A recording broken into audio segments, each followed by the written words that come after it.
This was on our holiday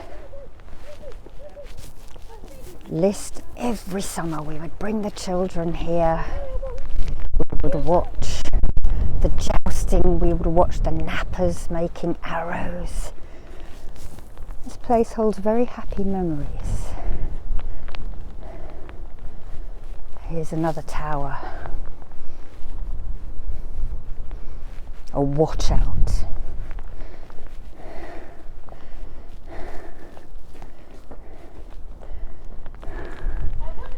And it is said that the black seeping down the side of the stonework was where they would empty the latrines onto invaders. Isn't that just delightful?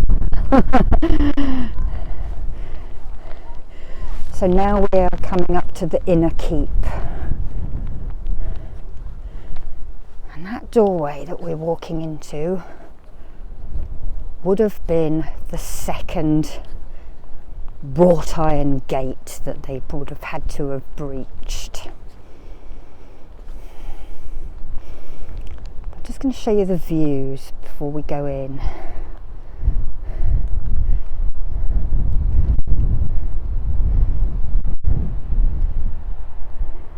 There's the town of Corfe.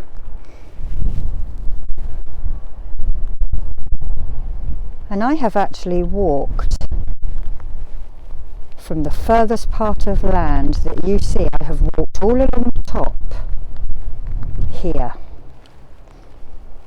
It took me about 2 hours, and I'm staying just in the valley by the sea. The sea is south of me.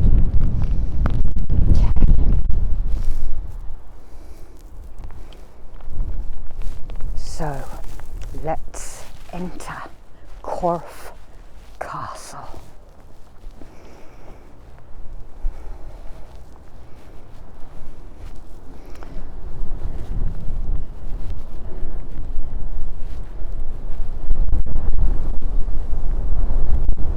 The southwest gatehouse. This is. Listen to that wind. It's blowing me from behind.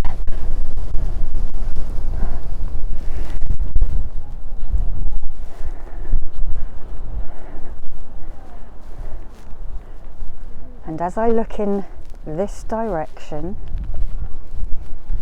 you can see a couple of houses. On the Hedge Row at the field behind was where the main battle happened. Would have been the Royalists here, and the parliamentary Roundhead soldiers would have been down there.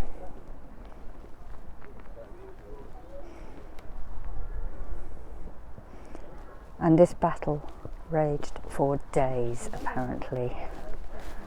Lots of losses on each side.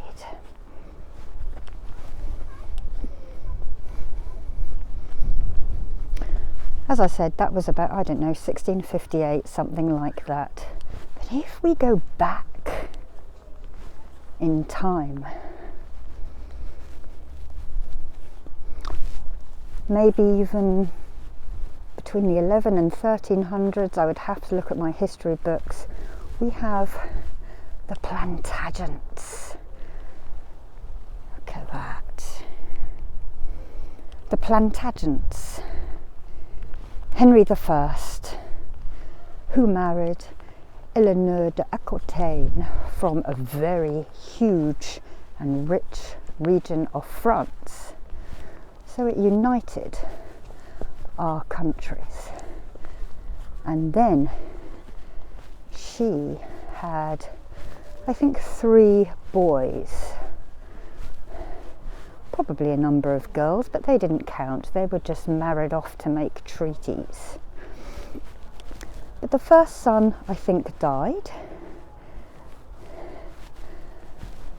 And then the second son, Richard the Lionheart, Richard I,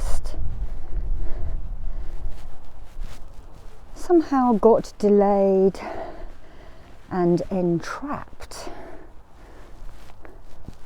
during around the time of the Crusades. And so his brother, bad King John took over the crown, took over the running of the country.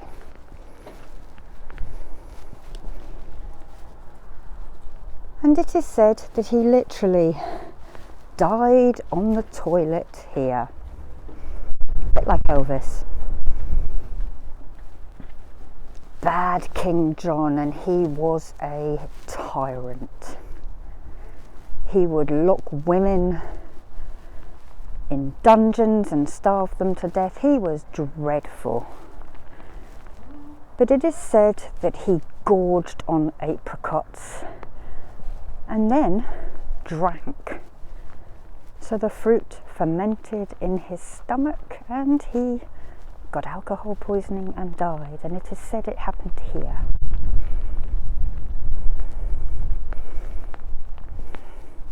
So now we are looking towards the west. And I just want to show you some of this stonework. So I would think different parts were built at different times. Here we can see the larger stones filled in with the smaller stones and then the mortar. Over here we have what is called herringbone design. Can you see they're slightly slanted and then that way? So that is a herringbone design.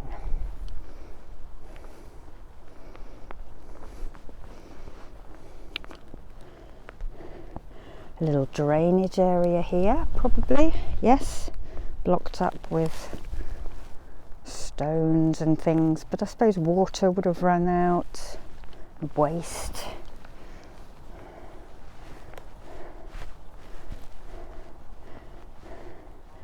And now we turn to the northwest. And this is called, can't see, the rain is obscured, the Boutavant Tower, built in 1202. Here we are in the reign of King John, so I was almost right. Built in 1202 in the reign of King John, it was octagonal, influenced by the castles that he saw in Syria and Palestine during the Crusades.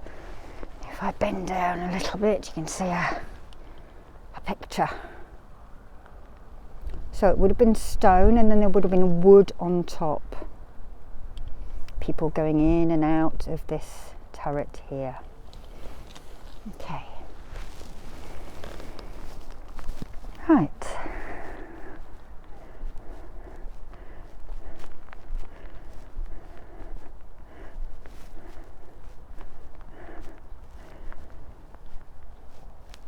And you can imagine how huge this place would have been. Obviously the floors have fallen out of it now,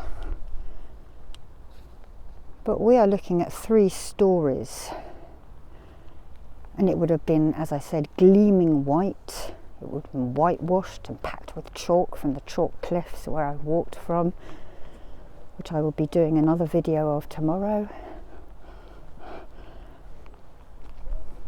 And it would have been busy with castle workers, slaves, servants, and of course knights and squires. And here we are overlooking the north. There may have been glass in these windows, or it may have been a very thin skin, animal hide. But it's a very round hill, this one.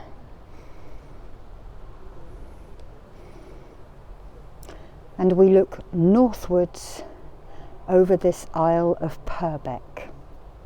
I'm in the county of Dorset, along the south coast, near Swanage. That is where I come to stay.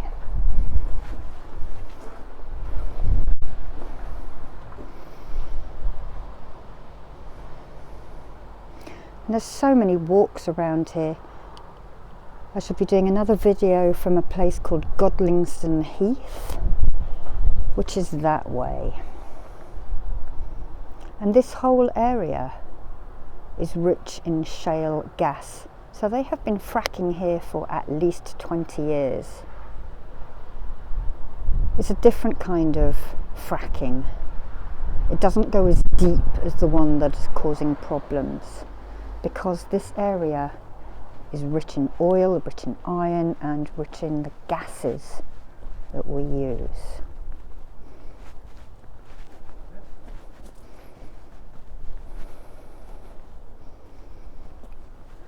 So it's nice that we've come in October because it's not so busy. In the summertime, this is a very, very popular tourist destination, and there's nothing but kids screaming, including my own, who are now nearly 30. And here we start coming to the falling down bits. Beautiful, beautiful stonework.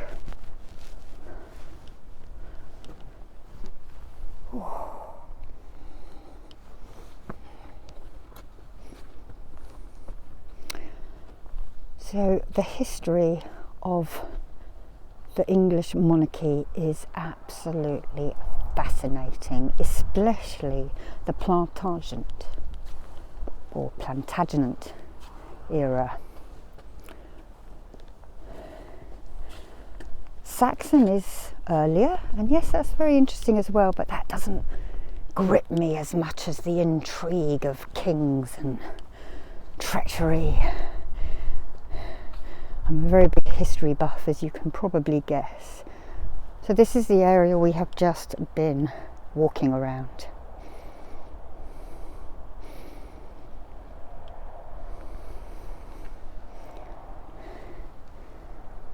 And now we enter the castle properly. So some of it has been repaired so that it's safe for us to walk on. So right in front of us here, new work, and this is called dry stone walling in many parts of the country, but you can see the mortar in here. Herb Roberto geranium, which you can make a tea out of.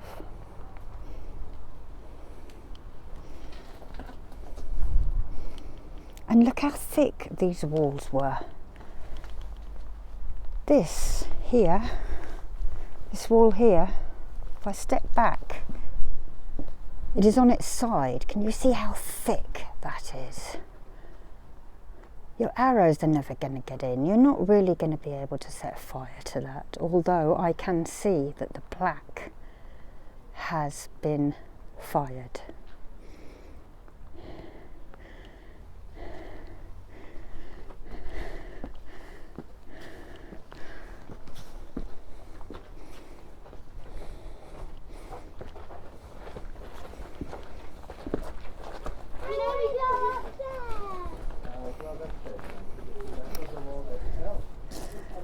So this is Mary Banks, 1598 to 1661, and when the Civil War broke out, when King Charles, who was the one beheaded, when King Charles and his parliament disputed on how the country should be governed, Corfe became a royalist stronghold, and its owner, the Banks family, sided with the king.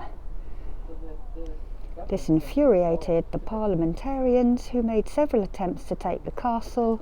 During the first siege of 1643, my dates were a little bit out, Mary Banks and her supporters defended the castle against the advancing soldiers.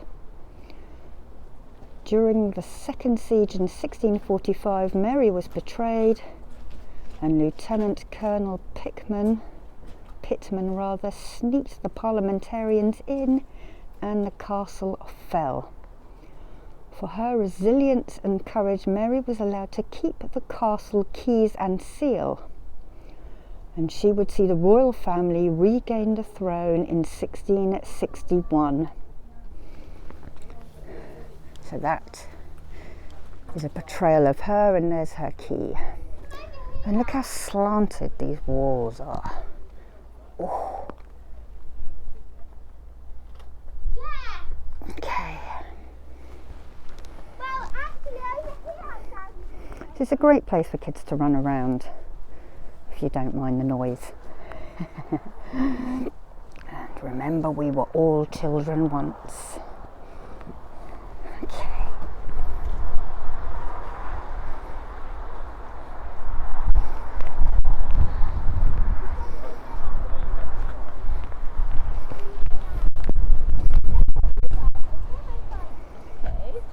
There's a big thick wall here.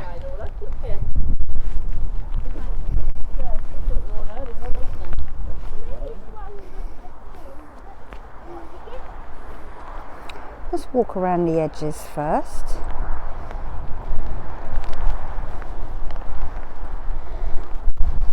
As you can see, it is a very bleak day. And my kids used to run in and out, and I'd sit on a rock and they'd be playing hide and go seek. They'd have their wooden swords and their shields. They'd have a pretend fight.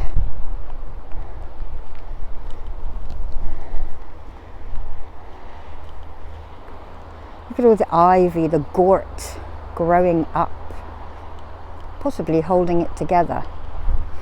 They have recently, in the last 10 years, had to do a lot of work because all of this water, it was starting to crumble. So they had people abseiling over the side, filling in the mortar, redoing it. And this place is run by the National Trust now. And people say, why should you have to pay to come in? I paid £13 to come in. You know, if we want these for future generations, we have to pay the money to preserve them. A lot of the Druids are moaning about paying to get into Stonehenge. You know, they have to do maintenance on these places. Okay, so I'm going to sit on a bench here and we'll look back.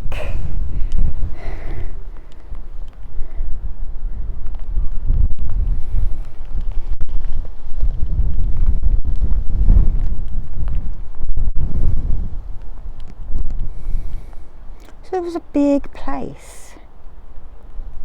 As I said, squires, stable hands, kitchen staff, servants, royalty, advisors, priests, nuns.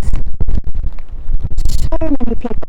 How many people would it have taken to run this castle? How many people would it have taken to defend this castle? As we have read, it took the Roundheads twice to breach this place, and they only got in because there was a traitor. Now, where those people are standing, you can see an archway that has been blocked in. Could have been an archway somewhere, it could have been a fireplace.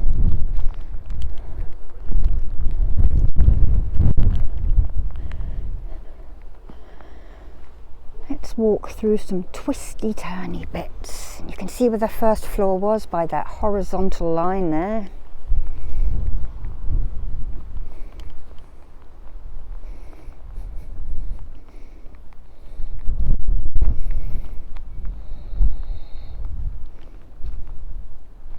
So I should think this place was inhabited before 978 because it is a huge place on the landscape. Here we go.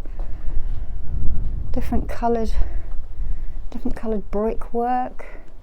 We have the larger stones and we have the smaller stones. And when this place was knocked down finally, the villagers took a lot of stone away and they built their houses with it. Why not? They also did that with the stone circles. Here we go, lots of archways. Let's see what this gentleman here is. There he is, and he's got his breeches, his fox furs, and he looks rather nasty. Is that bad King John? No, it's Christopher Hatton, 1540 to 1591. Queen Elizabeth I said, Queen Elizabeth I, so we're in Tudor times now, said Corfe Castle was for Christopher Hatton. He sold it to him for £4. Oh no, sorry, I'm a bit far away from it. £4,781 and 18 shillings. Okay, so he looks a rather nasty man, as they probably all were. You're going to be a lord. You were not often very nice to people.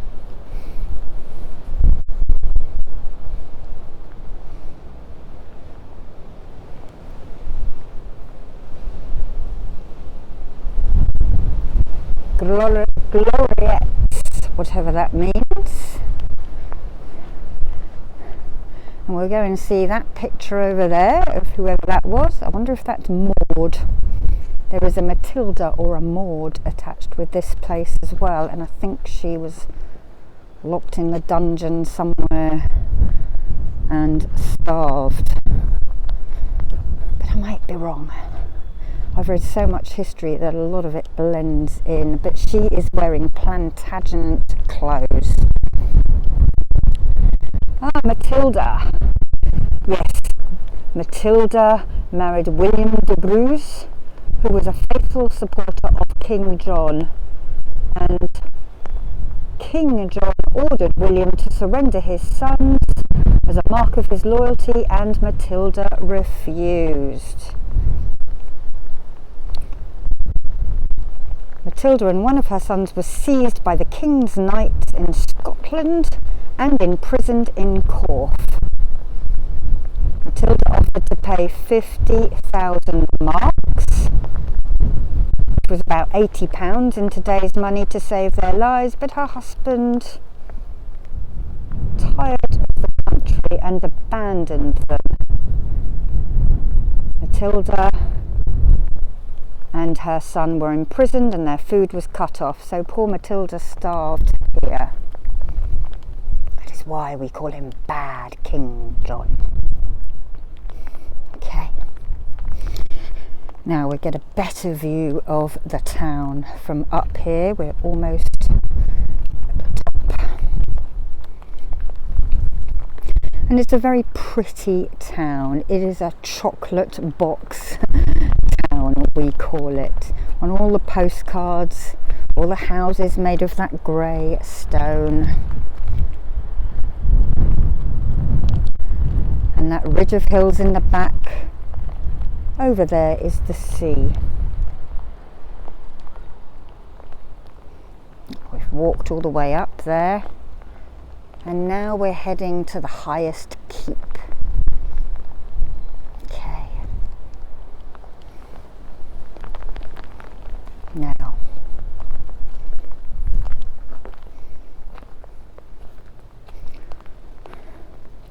up the steps we go. So this is the part that the king would have been in most of the time. The king's chambers, queen's chambers, and their handmaids, servants, etc., etc. The closest of the close.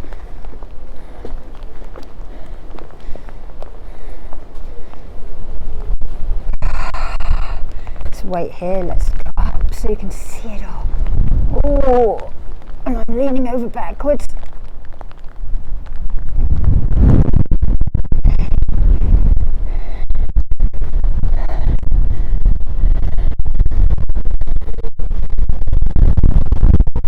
Even though there would have been great fires, it must have been such a cold life, mustn't it? A hard life. No wonder they all died in their 40s. So this is the South Keep Annex. Okay, hanging on to the walls here because I've got the wind buffeting me. Lovely windows. So what was this room? And the rain is coming down.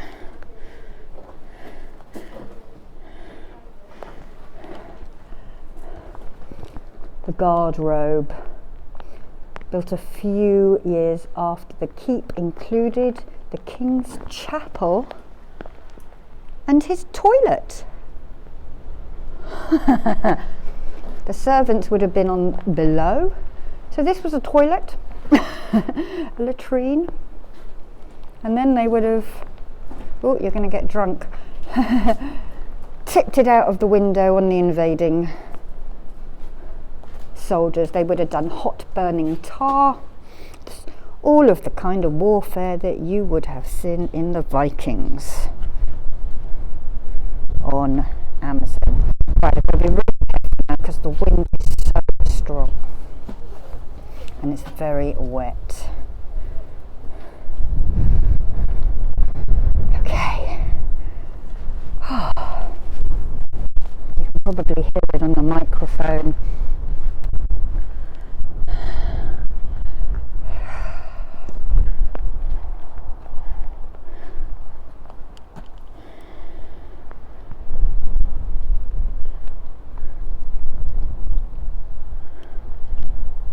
Look at the mist in the valleys being blown across. We are in the middle of our second named storm of the year.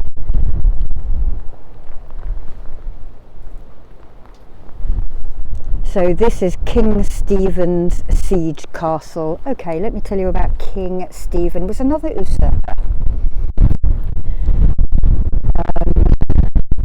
What happened to him? There was an argument over who was going to get the kingship. There was a long, probably about 100 years war between the houses of Lancaster and Tudors, possibly.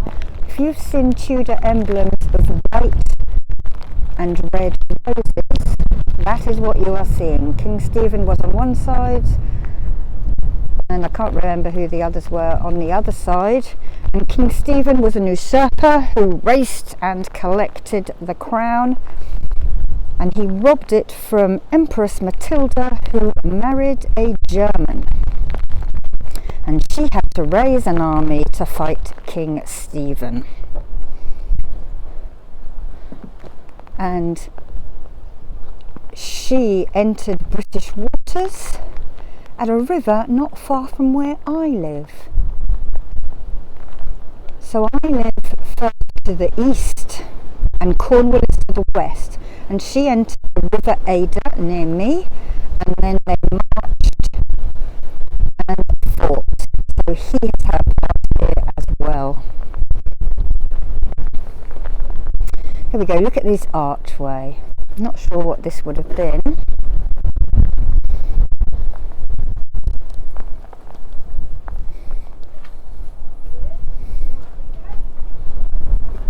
And now we're on the way out.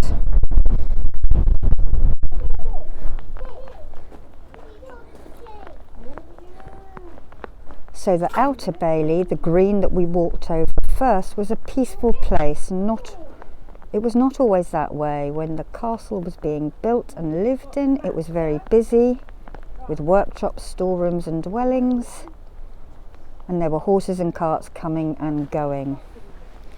The inner ward was the heart of the castle, where the king and queen and the knight stayed. So that is what we have all been walking around here. And then life in the village beyond the outer bailey, Corfe Castle, grew, and by 1247 it was a town, and Henry III granted it a market.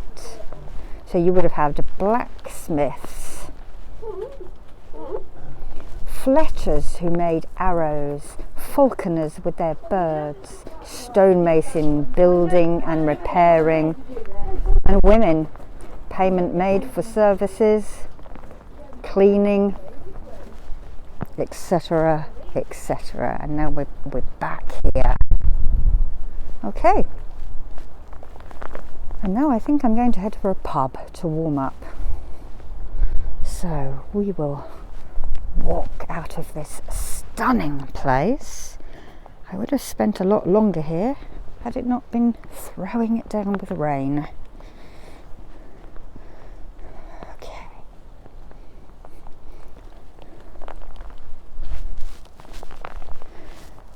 So if you want to look up information about this place, I'll spell it for you. C-O-R-F for Freddy, E, Corfe Castle. And it is in the Isle of Purbeck, P-U-R-B-E-C-K, in Dorset, D-O-R-S-E-T. There's so much to do in this place. If you are holidaying in England, it is well worth coming to the south coast where we are now. But I would come out of summer holidays. And make sure you always bring a raincoat, even if it is in the height of summer. We could be having this kind of weather. So invest in sturdy boots and good raincoat and trousers. Okay.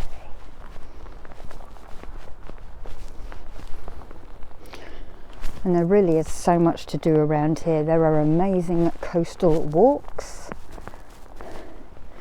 I showed you the area I walked from, which is called 9 Barrow Down, which means there were 9 chieftains buried there.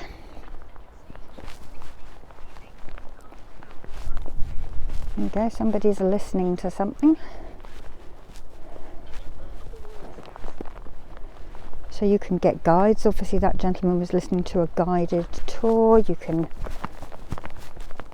probably, in the height of season, you can probably take a tour around here. Or you can just pick up a booklet and wander around.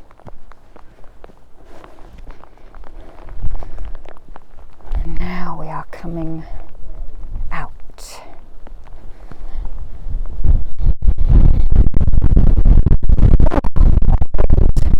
My hands are actually numb. We didn't go into this bit, did we? Let's have a little look in here. Guardsman Rooms, maybe the arrows and...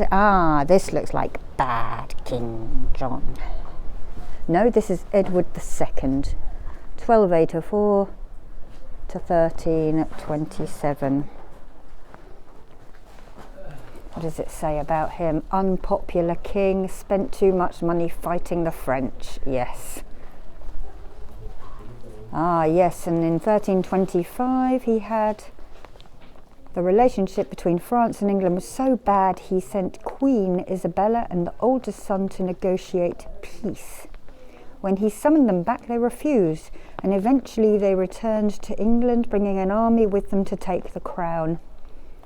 Edward was quickly captured and forced to pass the crown to his king. He was held here at Corfe before being moved to Berkeley Castle in Gloucestershire, where he was murdered. And I have just been reading a book. This was the time when the Black Death, the plague, wiped out a third of England. And think about COVID, how everything broke down, it would have been worse. You know, villages were deserted because they just couldn't run themselves anymore. No one could bring the crops in. And Black Death actually entered England at one of the ports here in Dorset, carried by the black rat, the certain flea on the black rat. Everybody.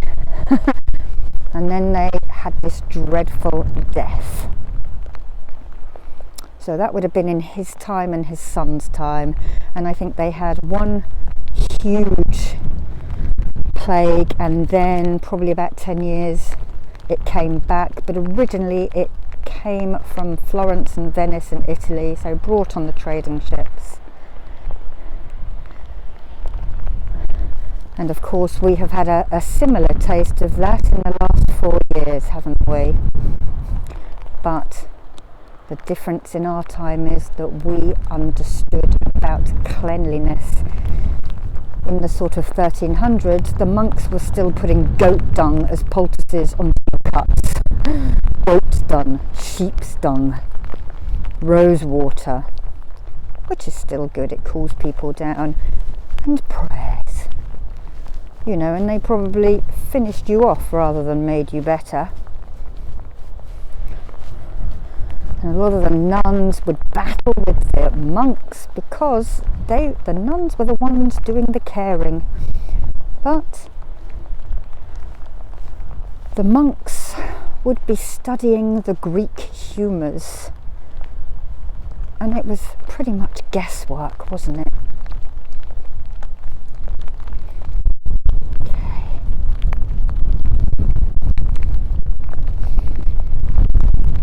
Now we're heading back the way that we came in.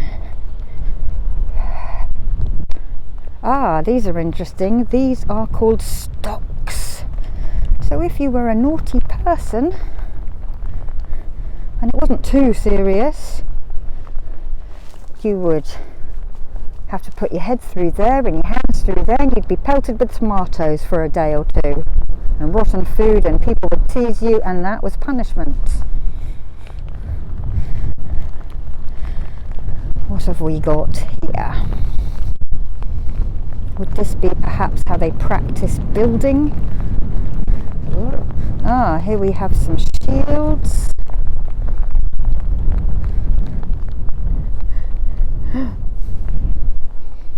Maybe this is where they did the archery practice. Strongest walls. Oh, which walls are the strongest? So these are for the little kiddies to play with and to entertain them.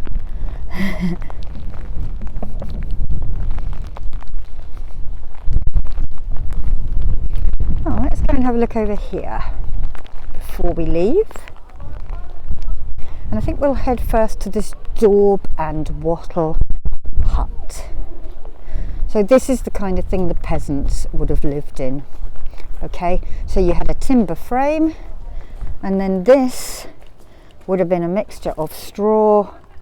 Oh, it's made of stone at the moment, but it would have been straw and sheep dung and mud all sort of glued together. And this is what you would have lived in.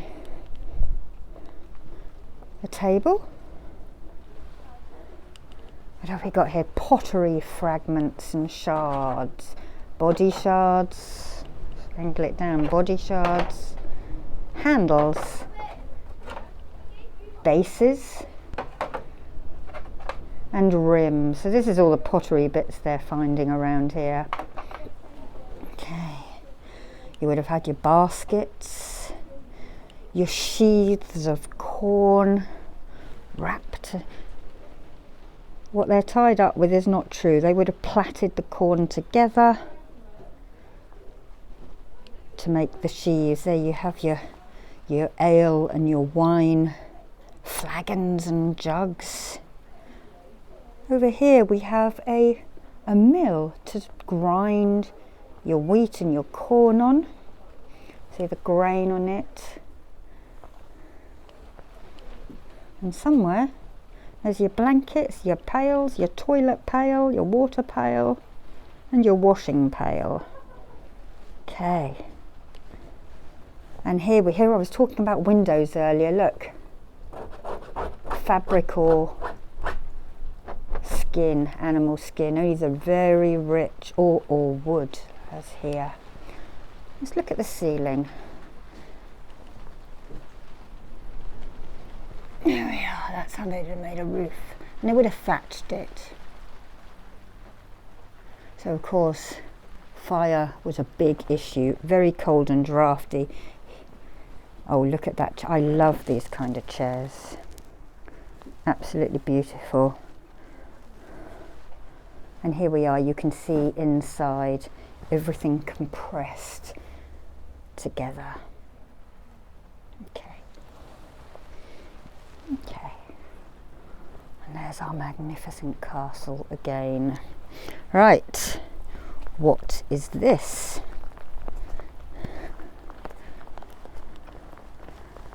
A trebuchet. Originates in China 5,000 years ago. These were first used in England in 1215. Oh, so this is a war engine of something, probably, oh, a catapult, I would say. So I'm just walking back so you can see it. So this is what they would have been breaching walls when they did sieges with.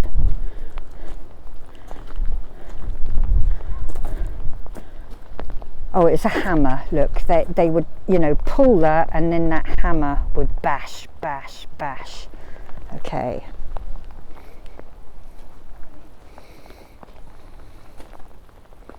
Some of the stone masonry.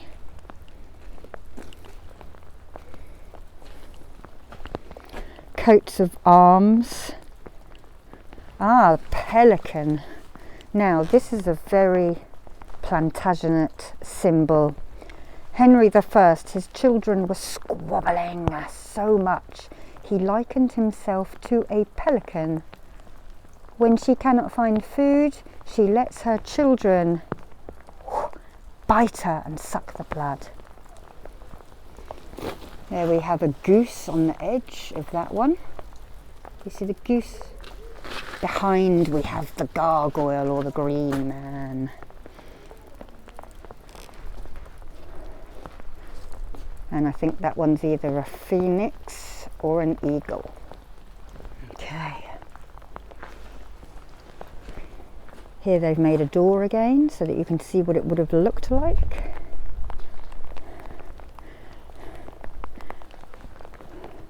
This is called the Horseshoe Tower from 1280, Edward I. 2 stories high. And the first King Edward was killed here, probably by his stepmother. Okay. And here's a picture of what it would have looked like in its heyday. Isn't that fantastic? And then, of course, the Romanticists would have used this to write novels. We always look back and we think, oh, life would have been really dreamy and romantic then. It was probably absolute hell. You know, if you were 40, you were classed as old. If you got past 40, you were ancient and you were an elder. And here we go, stone masonry in action. Rope making, which they would have used hemp, and various tools and workbenches. Okay, so that is Corfe. Bye bye Corfe until next time, hopefully on a drier day.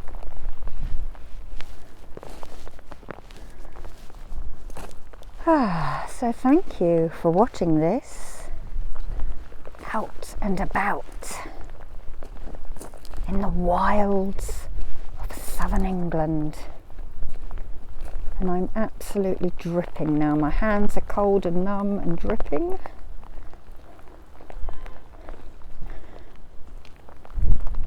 And there's some lovely crystal shops here, which I will be going straight to when I turn this video off.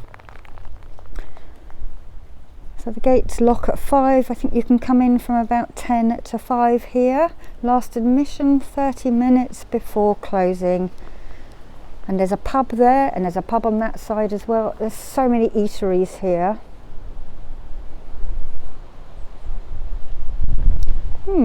Maybe we should walk along the side. Okay. I don't think the weather's good enough for that. I might warm up at a pub and then come back and do that. Walk across the main drawbridge. So this might have been filled with water, this moat. but it might not have been. And here we have our guardian yew tree, the Eoho.